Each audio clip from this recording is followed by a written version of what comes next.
Ladies and gentlemen, look at that. You can't see it. I'm on radio. Ooh, what is up, everybody? It's your main man, Adam Pecora here, and welcome to another 100% grass-fed edition of Requiem for a Tuesday. As you heard, just cracked a fresh yerb.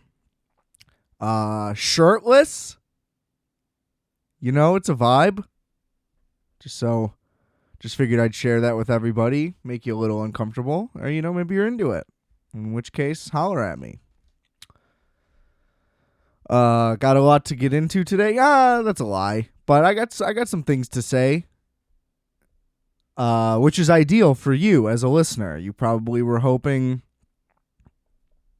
that you'd hear some things. So you will. I can promise you that. First things first, let's do our thing. The pluggy plugs. I know you love them. Rate, review, subscribe. 1, 2, or all 3 preferably of those. Subs have definitely been going up, like I said. Love to see that. Would like it to continue. So, you know, do your thing. Spread the wealth. Help your boy out. We got the merch, rfat.bigcartel.com. You know, get a tote, get a pen and some sticker. You know, whatever you want to do. You know. Can contribute as little as much as you would like, essentially. Anywho. Multiplex, Wolfx. Lots of music. New album coming soon. Been teasing it for a while. We got plenty in the meantime, though. You like instrumentals? Check out Wolfx. You like a little chaos, little experimentation? Check out Multiplex. Good stuff. You know, I don't know how else to put it. RFAT podcast@gmail.com. Reach out if you got any suggestions. If you want to do a collab, you want me to hop on one of your tracks, you know, I can spit some bars for you. Let me know. I got the home stew ready to go. Speaking of which, I'm staring at this MPC-1. It's just been kind of sitting. Haven't been able to muster up the energy to take the deep dive because I'm going to need it. I know it's going to need a lot of time and attention, and I've been dragging on it, and it's like, what did I buy this thing for? But it's like, it's all right. We'll get there. But so some exciting solo music things are going to be happening at some point once I dive deep into that, you know, because I haven't made any new music since I've had a whole new stew, and everything is a lot more high quality than it ever was before. So I'm definitely going to have to do that at some point. I'm just thinking out loud, honestly. So yeah, that's just some intel for you, and now you have it. I wanted to open today's show. So we've been kind of weaving in and out, doing a sports movie thing, but also just been doing like simultaneously, because I mean, I guess you can count Space Jam: A New Legacy as a sports movie. I call it a walking disaster. Potato, etc., etc. So, kind of kept that up here with, I watched Slapshot. I'm going to get into that in a bit. But I'm also kind of continuing my point of doing Paul Newman and Tom Cruise, weirdly. Because then I did a Days of Thunder thing. Now I'm doing Slapshot. I'm probably going to do Cocktail next episode. I was going to watch it for today. You know, some things came up, let's just say. I napped for way too long. I was unable to get a screening in, but that's okay. You know, another time, another place. It's fine. Because also, I know it's going to be a tough watch. I know I'm going to have a lot of notes. And honestly, it'll take up a lot of the episode time, I'm sure. If I can get through it, though, we'll see. While I'm mentioning that, I just want to say I feel bad that I left out Magnolia when mentioning Tom Cruise's better acting performances when he's actually doing something, being a real character. Big oversight, but still, not that it really matters. Just got to shout out PTA when I can. You know, what up, homie? Do your thing. Can't wait for the new flick. But I don't know exactly what led me down this path. I don't really know how I got here, but I'm not upset about it necessarily. Who knows? Maybe some more sports movies will line up. I don't know. Maybe we're just going to keep doing Newman and Cruz. Seems like a fun back and forth. But then, you know, we got to switch it up at some point. So I don't know. We'll see. I'm having a great time. But I'm aware we got to diversify our portfolio here on the RFAT channel, whatever. Oh, I got to sip more of this yerb. Really get me kick-started. I've been a little groggy today, not going to lie.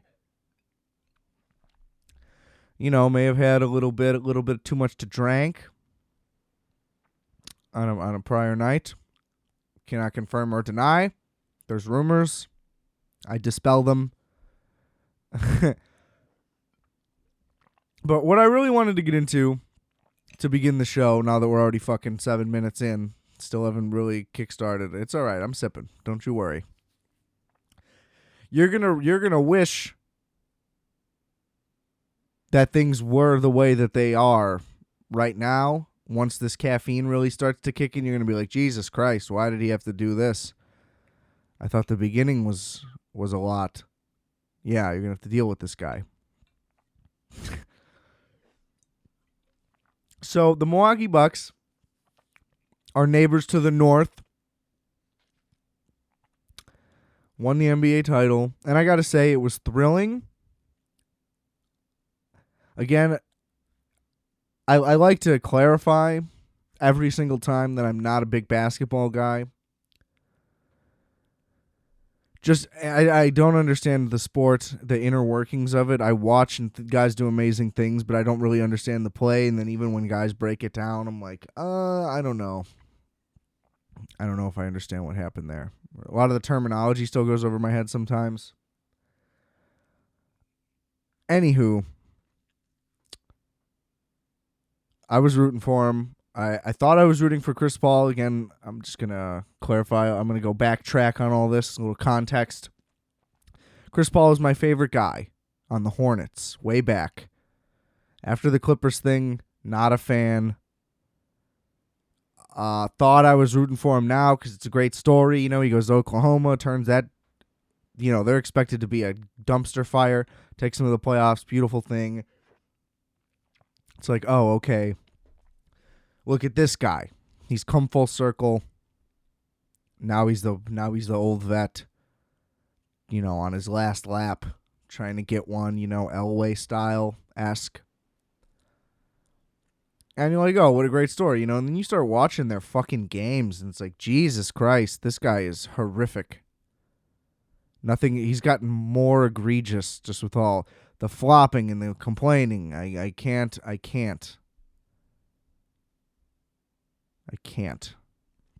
I wish I had a more impactful thing to say, but it is just so difficult to deal with. And the fact that it just keeps working, it's like, it's maddening that the NBA doesn't do anything to change these rules that would, you know, you could easily make it so players get punished for trying to create fouls and, like, delay the game also with all these replay things and blah, blah, blah, and everything's a flagrant and whatever. I guess that's good to protect the players, you know. It's easy to sit on the sideline and be like, nah, let him get punched in the mouth. Like, what are we talking about? But overall, like, the fact that you can just, like, kick your leg out and get called or get a foul called against you. You know what I'm trying to say. I don't know why that was so difficult to phrase. Been speaking English my entire life, ladies and gentlemen. So, it's a work in progress, I guess. But, yeah, I don't know why that continues to be a thing. It seems like everybody hates it. It seems like everybody hates replay in general in the NBA. I do think it needs to go away. Like, buzzer beaters, that's it. Or, like, can we do, like, a last 2 minutes? The booth will handle all reviews type thing. I don't know. I don't know the solution because I get it. When there's close possessions toward the end of the game, like, you don't want to let a ticky-tack call that you could find out the answer to, like, affect it. But at the same time, it's like you got to let these guys fucking play ball. It's like I want to, you know what I mean? We're trying to watch a basketball game here. They're trying to play a basketball game here. Let's just move on. So I do get that. There does need to be some balance for, like, late possession stuff. But the end of games are typically pretty rough. This wasn't really the case, honestly, in the whole series. So when they go up 2-0, I'm a little nervous because, I mean, they look great. They're shooting the fucking lights out. Giannis goes for, 40-something in the second game. Doesn't look like he's hurt anymore. It's still not enough. They win both games at home. A lot of the games are very entertaining again. They had that huge comeback win. I don't remember which game that was. Multiple of them. Everything is just so back and forth. But yeah, I mean, then they go out to Phoenix, right? So game 5. This is where my bullshit story collides with what's going on and why I wanted to share this. I just wanted to share just how fucking embarrassing my losing streak has been going in betting. I'm not going to go out here and say that it's unprecedented because I'm sure that there's guys who just can't get it right and, you know, you go 0 for 8,000. I'm not throwing cash at, like, everything every day. Don't worry. Call 1-800-GAMBLER if you got a problem. Indiana, Milwaukee, whatever. Whatever the dumb thing is that they all say, like, somebody's going to fucking hear that and be like, oh, finally, if only I knew that there was an 800 number, I could have finally, you know, saved my family. It's like, fuck off. Anyway. Goddamn Americans and their obsession with lawsuits, so we have to fucking cover our tracks and every fucking thing that we say. It's like, we get it, all right? Some motherfuckers are definitely going to not listen to you. Anyway. But I try to keep things interesting. I'm not out here going like, I'm not like scouting baseball games, like trying to get a leg up, you know, on a fucking Tuesday in the middle of July. But, you know, there's a UFC fight. Definitely football season's going to be a big one. That's a whole nother game. But other than that, pretty conservative with when I bet, but then I just make such terrible decisions. So anyway, the losing streak has been bad. Most of that's UFC, which I'm just like picking a guy because I say so for the most part. You know, I don't know there's no other way to say it. As much as I would like to say I have a strategy, there isn't one. So you can see why I've been losing. So anyway, just before game 5, it's 2-2. It's in Phoenix. Phoenix is still the favorite for the series and everything. They, you know, ultimately of both teams who looked better to that point, even though the series was even. Like, Milwaukee hadn't done anything that was like, oh, wow, they're definitely about to take hold.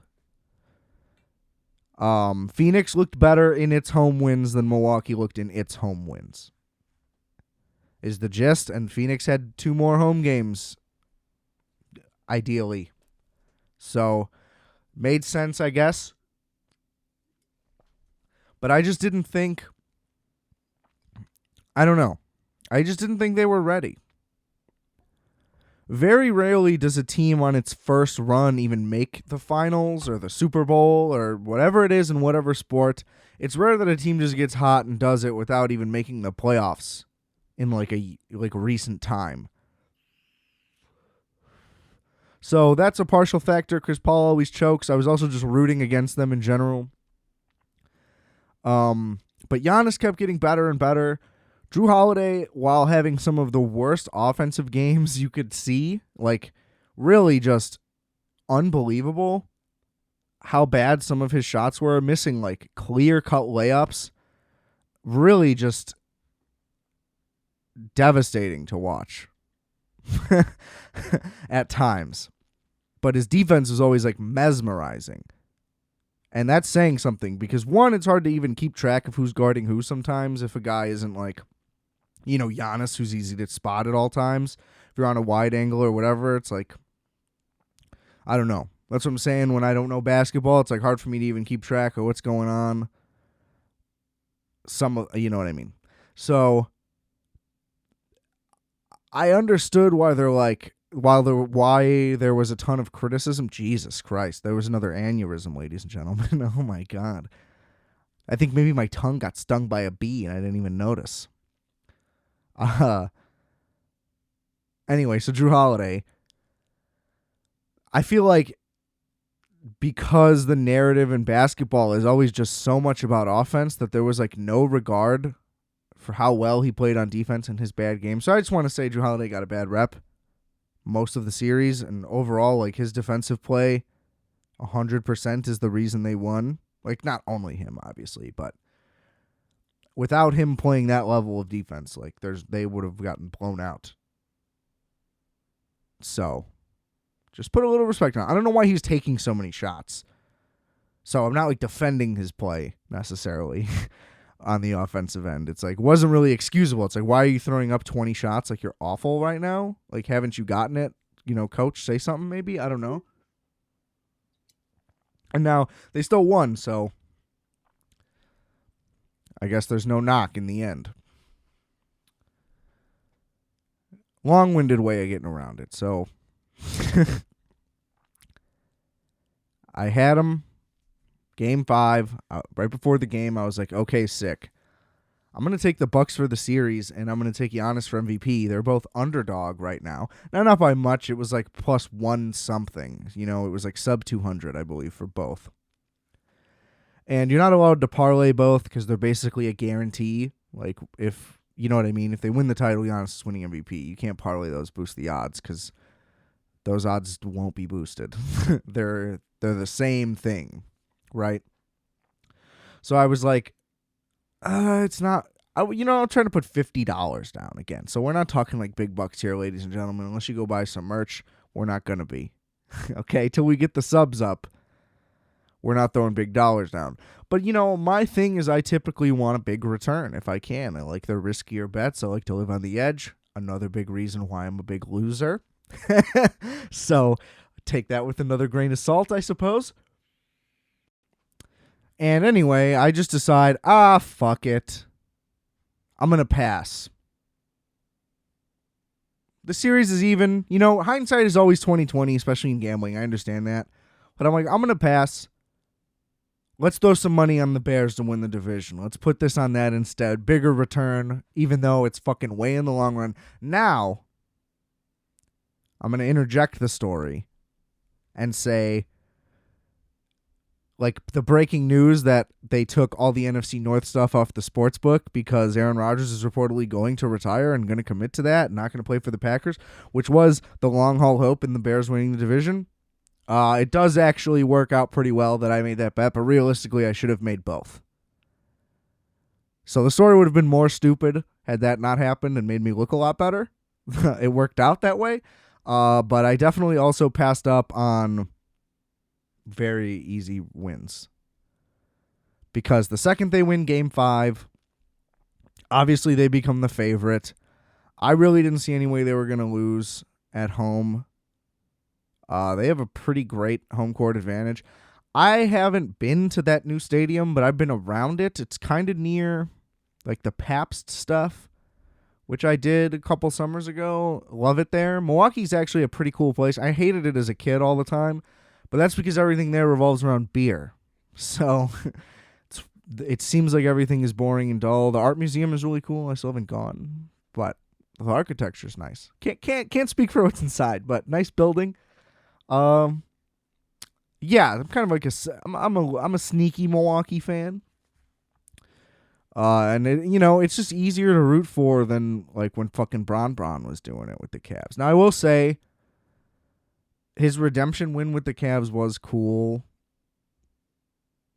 The fact that he did it for the city after abandoning them. I'm not going to throw 100% shade. Like I said, don't want to come off as like a pure hater. I just dislike strongly. But anywho, for a division winner to win and for it to be Giannis and like that whole story and the homegrown thing and like he was homeless and tiny and was, it's such an incredible story across the board. And he was just a fucking monster. I mean, to put up 50, to just completely fucking clutch everyone and turn around your free throw game, have the best free throw game like of your career when your team needs it the most, like to just step the fuck up. Like, that's fucking, it was legendary, and it was unbelievable to watch. He was all over the floor, blocking shots with the fucking tenacity, like, dominating the entire game. And it's like, that one game, you show that to anybody, and you can be like, yeah, he won MVP 2 years in a row, Defensive Player of the Year, and you're like, yeah, of course, this guy's unbelievable. And it's like, that showed it. Because then you watch him, like, hyperventilate and get taken out of the game, and then he's injured, and he doesn't play well, and they lose, and it's like, oh, what's all the hype about?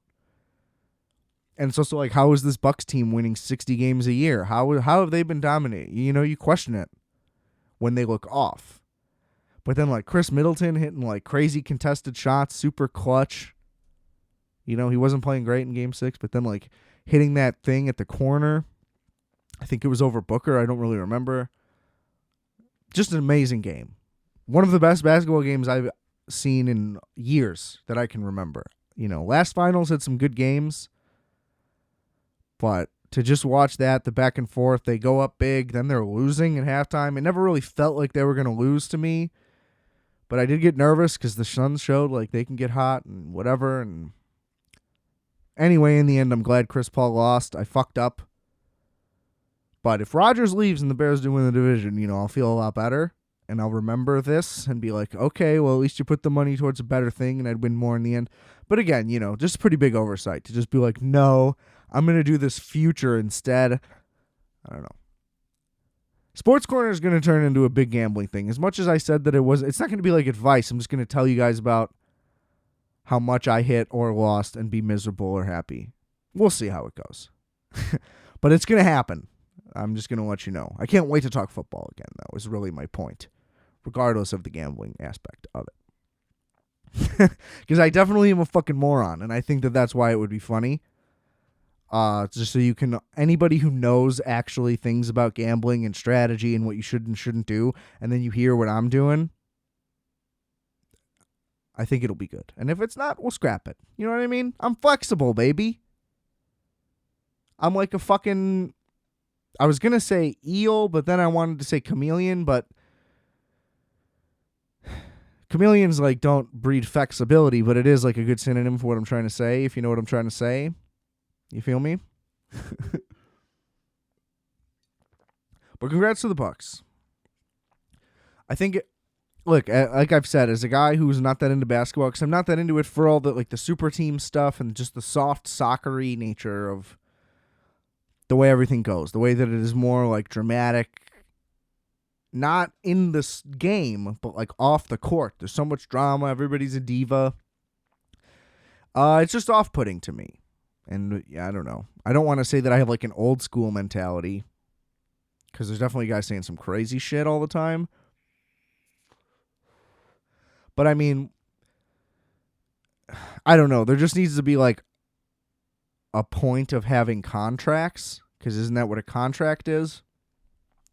I just think that that's kind of crazy.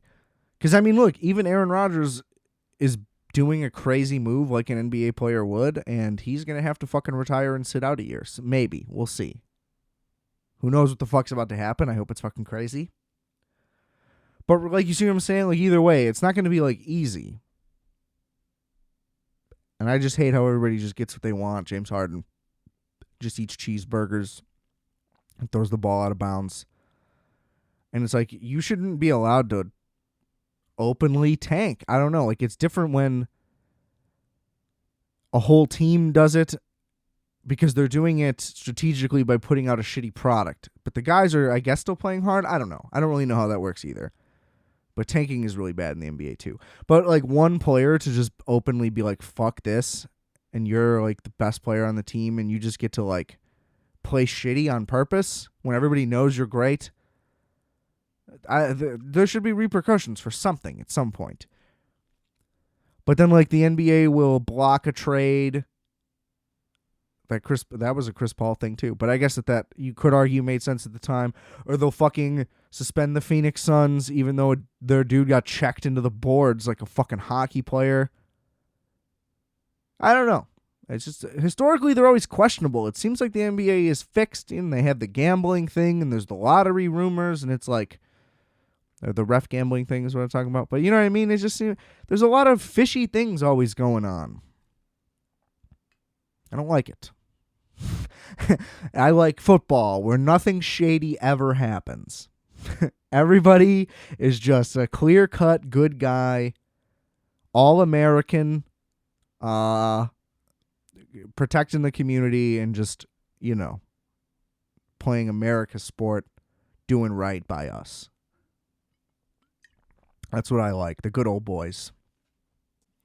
So anyway, congrats to Giannis. This guy. I love that they're pulling up all these old tweets of him where he's like, just tried Kool-Aid. America's amazing. And it's like, oh my God, this guy's adorable. There's nothing that Americans like more than people talking us up. I feel like. I love hearing stories of like that. Like, how did you not have Kool-Aid in Greece? That doesn't even seem like that's a real thing. You know what I'm saying? He's like, corn dogs are fucking sick. God bless America. It's like, yeah, I guess, dude. I'm sorry for whatever you went through. It sounds awful. Yeah, just rooting for that guy. But, also not rooting for that guy because, when are the Bulls ever going to have a chance? I don't know. Because I feel like he's just going to take a leap forward now. And he proved to himself, most importantly, but to everyone, that, yeah, he can just dominate and take over a game. He knows. He just doesn't have to. He doesn't have to take shots. He can just fucking full head of steam, like we always talked about with LeBron. Now, LeBron could hit shots, so it makes sense for him to take shots sometimes. He would, everybody would just want to criticize him when he took them and missed, but much better shooter. So it's not really the same type of argument. He's also a smaller guy somehow. It's hard to believe that he'd be smaller than anybody. But, I mean, Giannis is just unbelievable. There's nothing else I can say. Long-winded sports corner to open up. But we're going to continue that into some sports movie talk, ladies and germs. 1977. Going way back. Your boy Paul Newman, yet again. On a big Paul Newman kick, and I think it's going to continue, actually. I just had the thought into my head itself. I'm probably going to have to do 2 Tom Cruise movies next week and then 2 more Paul Newman movies the week after. Maybe I'll gap them in between because it's a lot. I don't know why. July, I guess great American actors, right? Of 2 generations. The leading men, the movie stars. 60s, 70s, 80s, 90s. Well, Tom Cruise is still going. Fucking 45 years. This guy's unbelievable. He's still he's sprinting somewhere right now. But we're talking Slapshot, George Roy Hill, and Paul Newman. So they famously have worked together on Butch Cassidy and the Sundance Kid and The Sting, 2 certified all-time movies. Confession, haven't seen either. So those are the ones that I'm referencing when I say, maybe that's what's coming up. Might be time. We'll see. I do love a good heist or whatever it is. Give me some crime, some stealing. I'm in. So we'll see how that goes. But that to me was just a great sign that the guy who made those movies made this movie. Now I'd seen this movie as a kid, bits and pieces, never really all the way through that I could remember. And it's way better than I remember, and it is there was always fragments that I didn't understand, like the plot and the storyline. I didn't know what the ending was and all this. So to get like a real firm all the way through watch, I fucking love this movie. First things first. But I knew going in, like, okay, this guy makes like real certified classics, so this is going to be a well-made movie regardless. The Rotten Tomatoes isn't great. Reviews weren't good at the time, but I knew, big fan base. And I could see why. I don't understand how anybody saw this and didn't like it.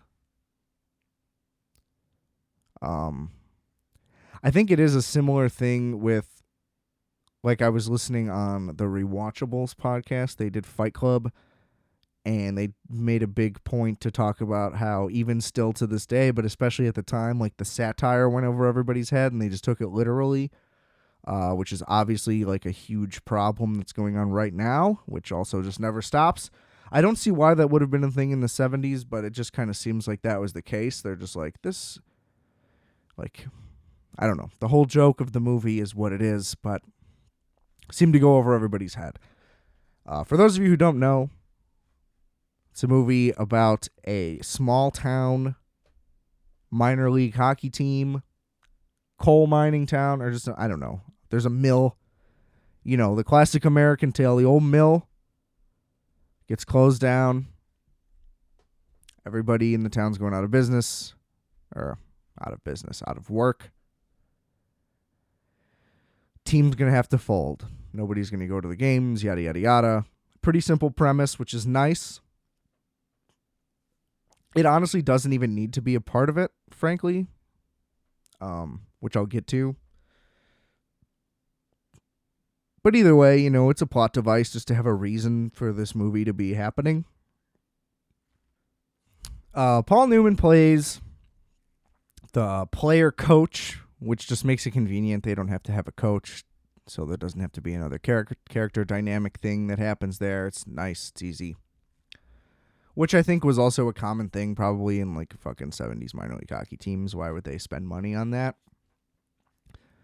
Also, I will just say on a side note, like it adds a lot cinematically that helmets weren't a thing really in hockey at the time still. So everybody, you can recognize every character and everybody has a full face. Just like the first thing I noticed right away, it's like, oh, this works a lot better. Not that like in Goon or whatever, how many hockey movies are there anyway, but not that like in Goon it like takes much away. This is just a nice thing. Also, because like Paul Newman just gets to be fucking handsome Jack. Unvarnished. And yeah, it's a ragtag group of guys. They all suck. They're just trying to sell. Especially knowing that the team's going to go under anyway.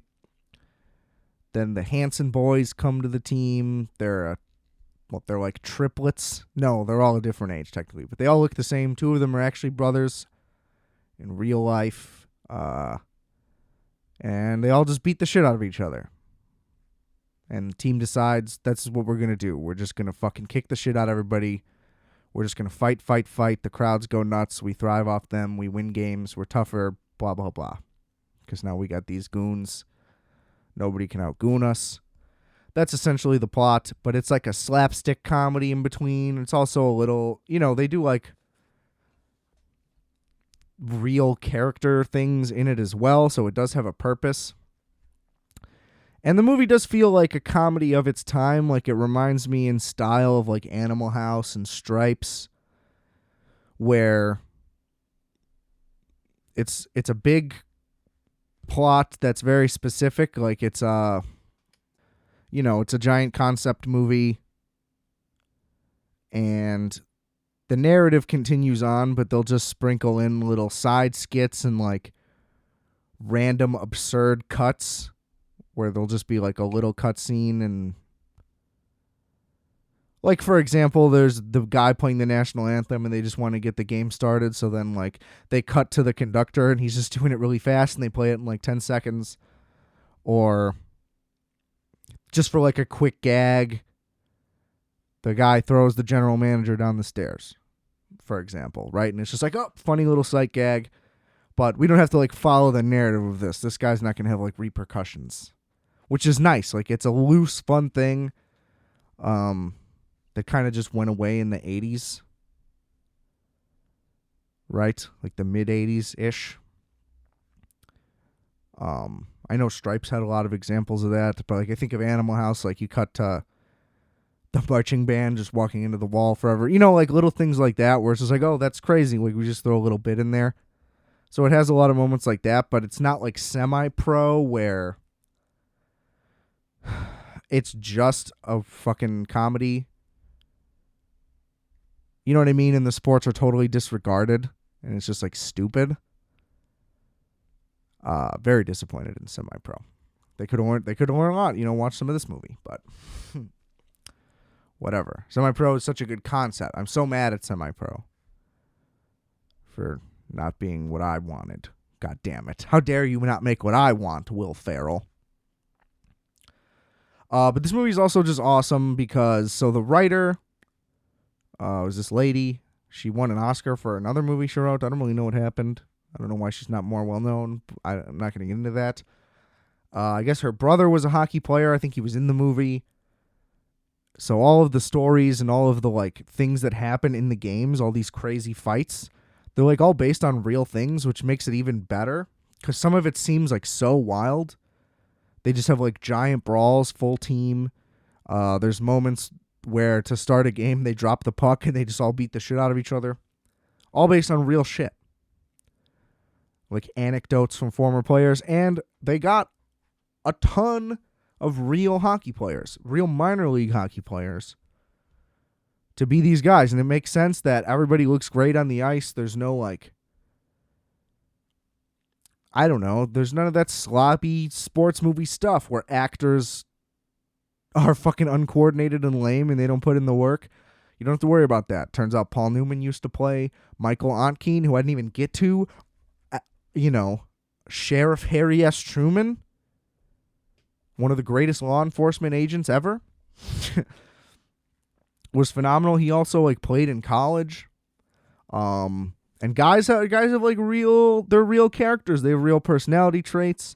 Paul Newman's character, his wife left him. He can't get over it. You know, they're like flawed, quirky, weird people like you would find on a minor league hockey team. It's like weirdly very real and realistic and also very loose and doesn't give a fuck at the same time. It's really impressive how it's kind of able to be two movies. Like it's able to be a portrait of a minor league hockey team, but it manages to stay lighthearted and fun the whole time.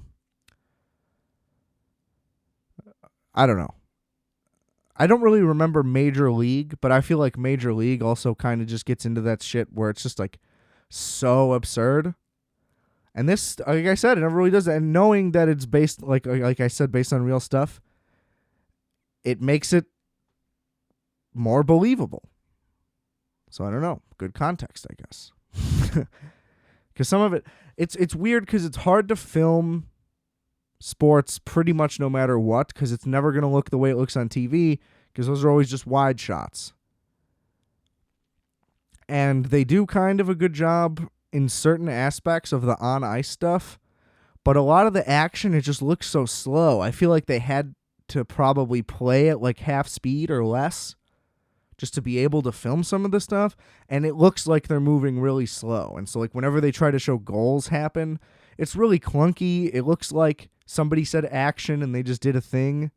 Like it, I don't know. It never really looks like anyone is ever setting up their offense or like actually like running plays or anything. So that's just a little nitpick. I don't know. I'm sure it was very hard to capture because then there's a lot of really great shots when it's just like straight pursuit on ice.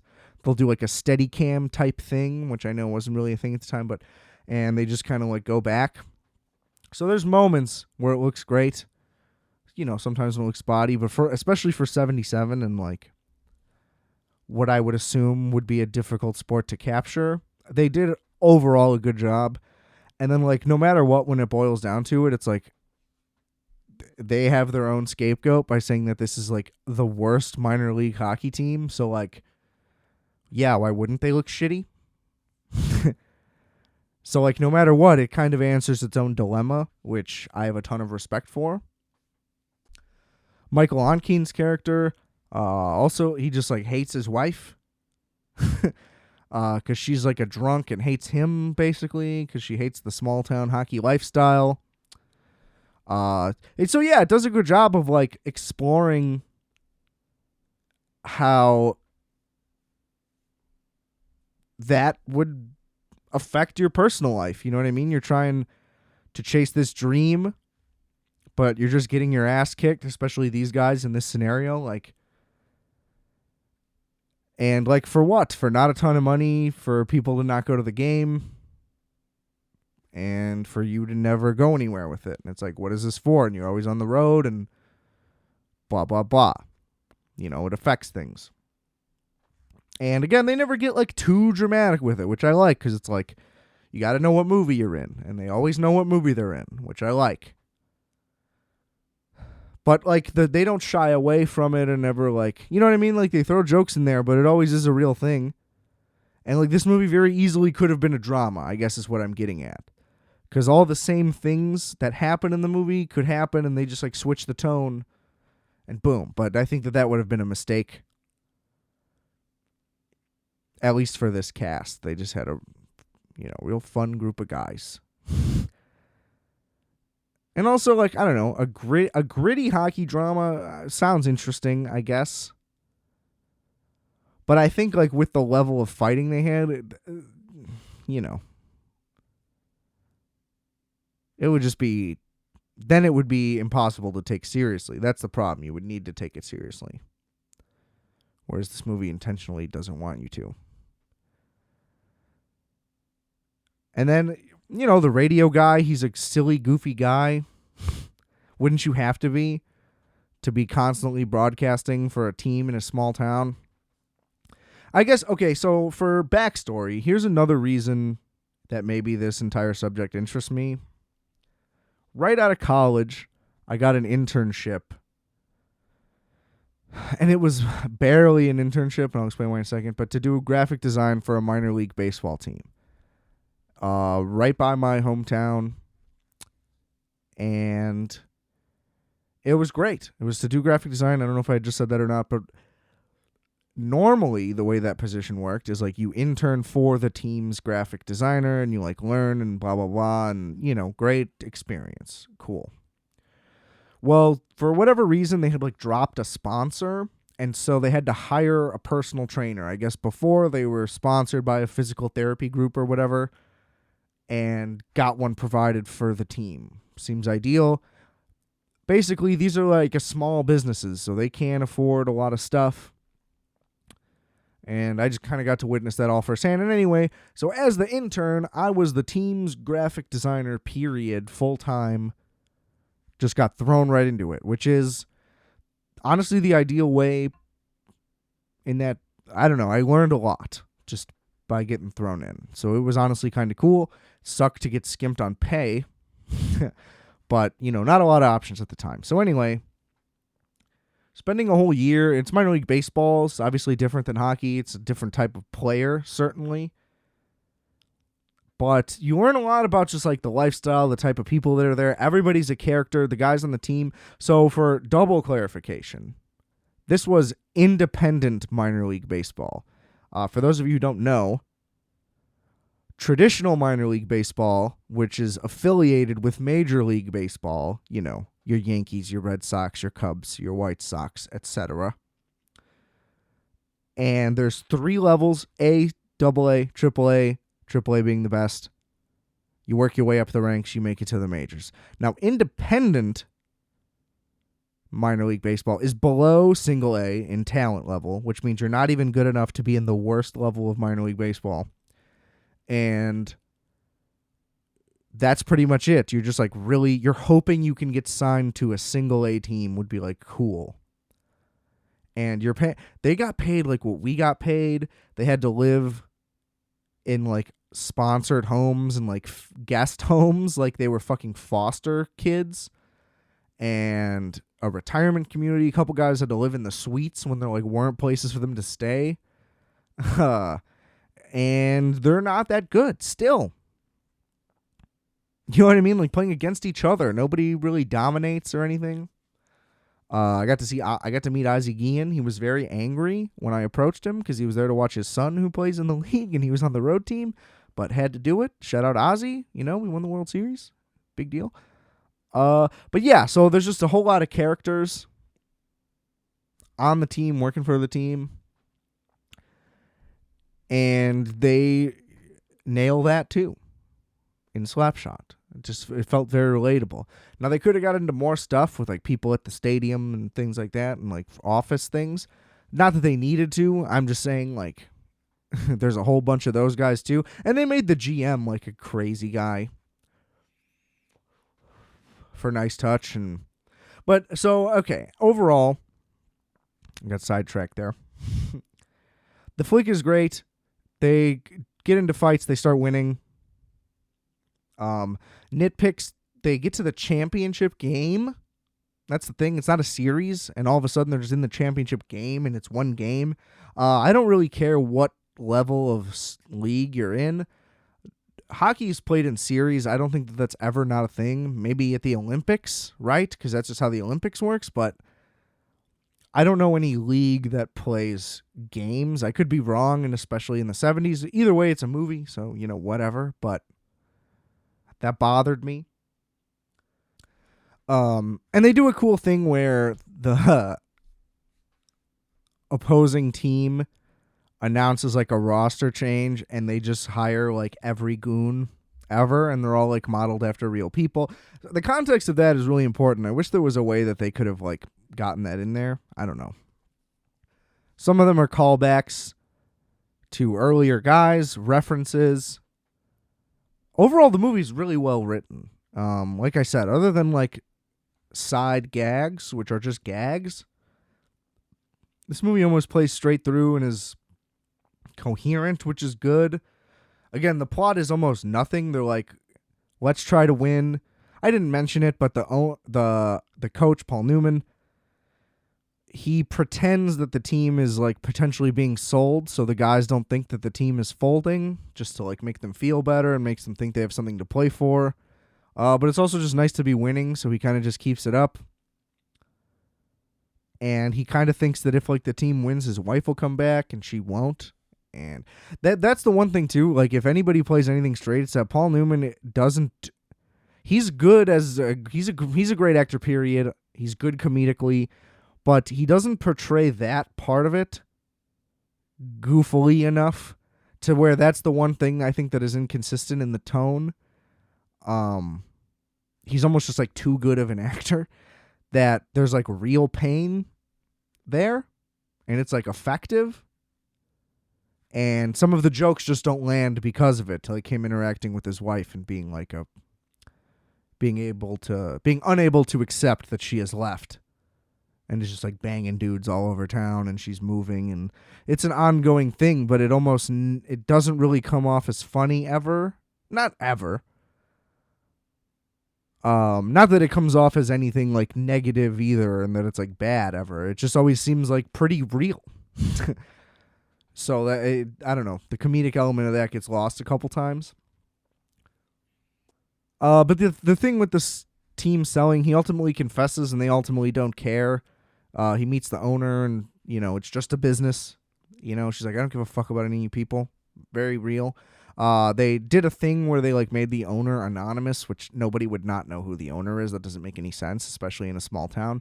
Silly thing, but it was just so they could delay a confrontation with the owner, which then, you know what I mean? It's purely plot driven, but it just made no sense. I don't know. They could have said that the owner was out of town or anything. The idea that nobody would know who it is and that it's implied that they've been on the team for years and nobody's ever wondered or asked or anything. I don't know. Pretty silly. Especially because the owner of the team would most likely be whoever owns the mill that just closed too. Not that that was the case, I don't think. But either way, you know, just a silly thing that didn't need to be there. And the Hansons are fucking entertaining and funny. And there could have been more of these movies. There could have been more things like this. I'm surprised that this didn't get ripped off more. I guess it just wasn't very successful at the time. I don't know how. Seems like this was a slam dunk to not use a hockey analogy. But I don't understand how more sports movies haven't taken this route and just used real athletes. Now, hockey guys are, like I've said, a different breed of guy. So these guys are all fucking goofy weirdos, and it comes across, and that's what they are, and they're all, a certain way. So it works for hockey, is what I'm saying. They just got to be themselves and just act like a team, and the R rating, lends itself to that. Everybody gets to swear. It's all about fights and brutality and the way things were at the time. So all of it lines up very well. It's not as simple as like, oh, you could just hire a bunch of G Leaguers to make a movie about basketball. That could easily be a fucking disaster. I understand that. But fucking lightning in a bottle here, for sure. Go watch it if you haven't seen it. Fucking, man, I just love Paul Newman. Who knew? Other than everybody, always. But you really got one right on this one, Hollywood. Paul Newman, great guy. Loved reading that he had a great time making the movie. I assume that everybody did then.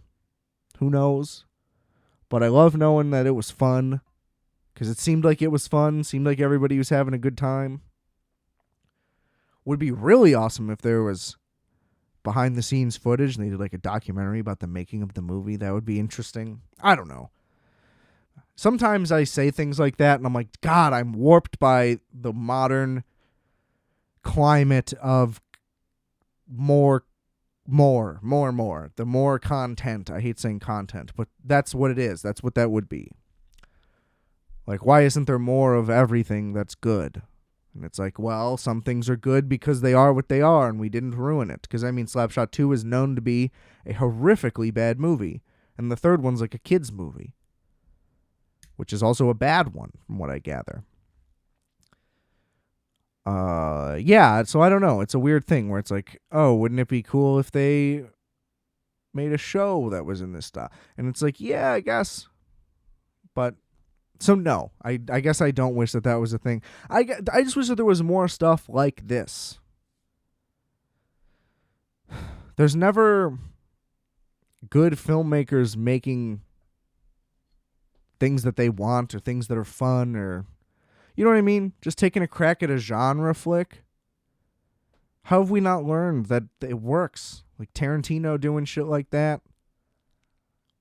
PTA dabbles in different things, making period pieces. He, does drama. It's a little different when it's like not a ton of fun happening. Because I'm kind of talking about the fun aspect of it.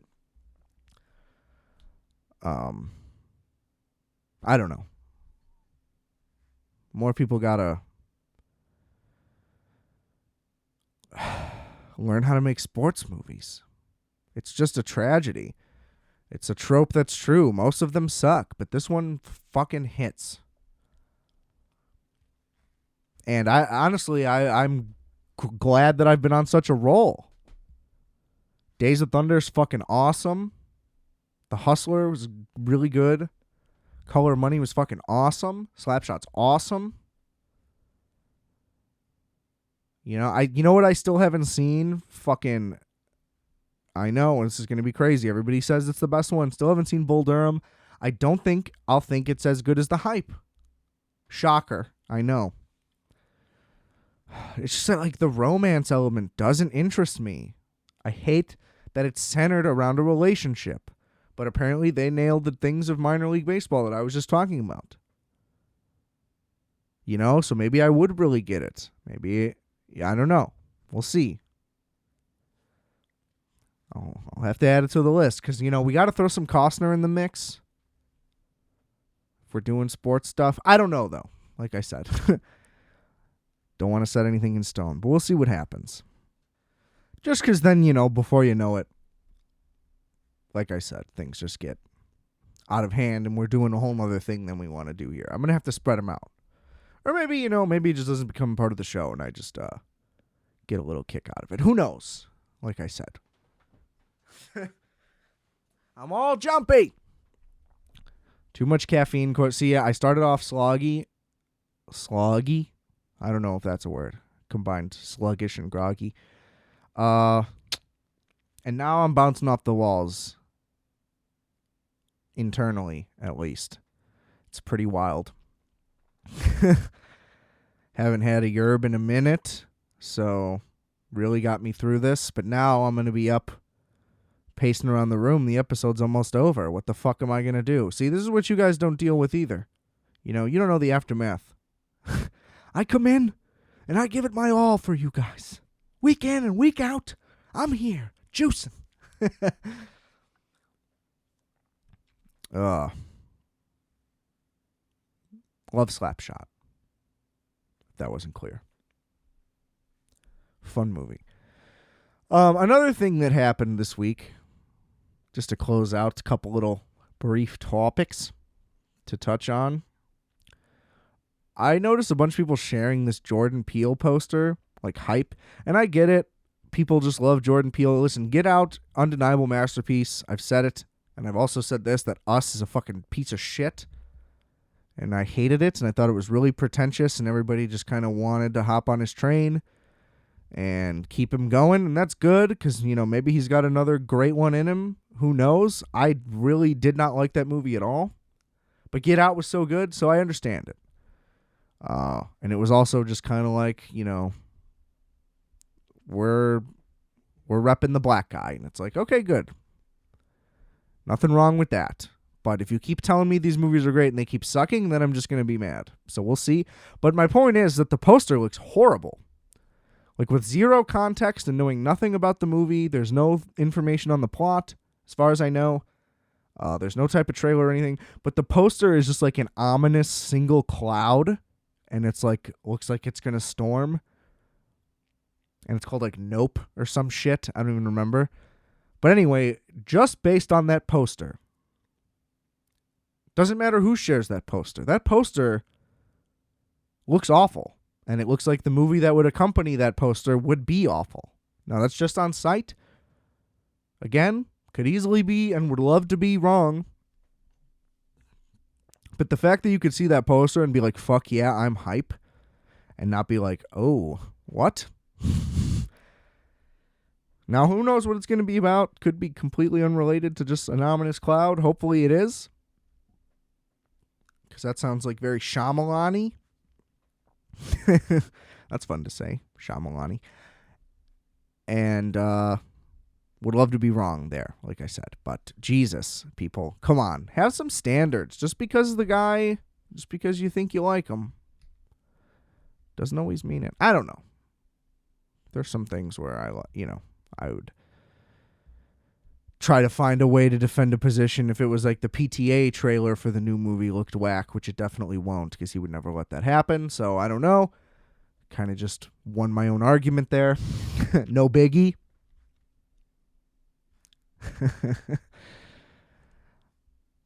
I'm always right. No, just kidding. But I really don't understand the hype. Second, but most important, my hero and spiritual leader. The second part's half a joke. Kanye West had an event for his listening party thing for the new record. Shout out to Apple Music. Shout out to everybody who doesn't have it and always like gives me shit. Because why do you love Spotify so much? What does it have to do with you? You know what I mean? How is that a personality trait? I don't know. But I definitely use liking Apple as a personality trait, so score one for irony. But I have a knowledge of it, and there's a backstory and a reason, so let's clarify that. You know, adds a little bit. It was incredible. The album was absolutely unbelievable. I thought he had a good one in him. He was due. Been through tough times, typically when he's at his best, but also went way more forward thinking. Seems like he put more into it, certainly. And there's a ton of emotion in it, and it was just unbelievable. And then it was nowhere to be found after, and I feel like I was really part of an exclusive thing. Kept hearing people talk about it, like, oh man, I can't wait to hear it. Everybody's like, oh, I heard Jay-Z's on it. Yeah, he is. The verse is insane. A lot of the features are insane. And the whole event was incredible. He just like walked around the stadium and did poses, and there was projections, and it was, very much in his like high fashion vein like he's been on. And he was wearing like his Gap stuff and a mask, and it was cool. And now he fucking lives at the stadium to work on the record. I don't know why he decided he couldn't leave the stadium to finish the album. He's just the master of the promotional thing, though. It always works, captivates everybody's attention every time the album's late. He does this every single time. We're always surprised and we're always angry and blah, blah, blah. And it just always works. And you take a step back and you just got to applaud. And you know what? It makes sense to delay this one too, because then when it comes out, who knows what he's changing, if he is doing anything. But it's going to be fucking incredible. And I can't wait to listen to nothing but that for months, probably. So yeah, I don't know. Just thought I'd throw those things out there. Little current events. Do we have a name for like a newsy segment? I guess it's current events. And welcome to World News. So 9/11. I don't know. Anniversary's coming up. Not that I'm going to have a party or anything. But just a fun anecdote. Wait. I didn't even realize what I was doing there. I kind of just was on autopilot for a second. My phone lit up and I got distracted. And I was like, yeah, fun anecdote. Remember 9/11? Christ. That's how you know things are getting bad. Good thing we're wrapping up here. Thanks for tuning in again, everybody. Means a lot. Love doing it. Love having you.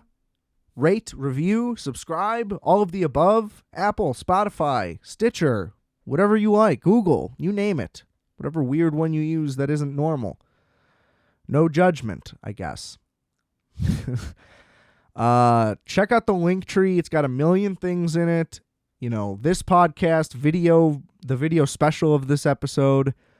It's got the Wolfx solo music of mine, dance stuff for the most part, instrumental. It's fun.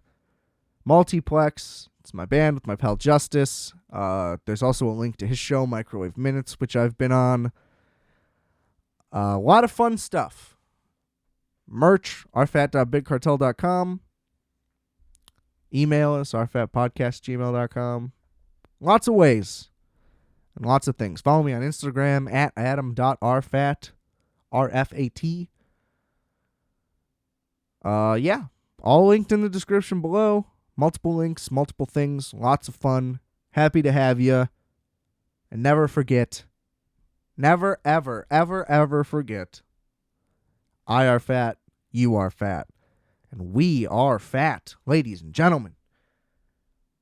Calculator.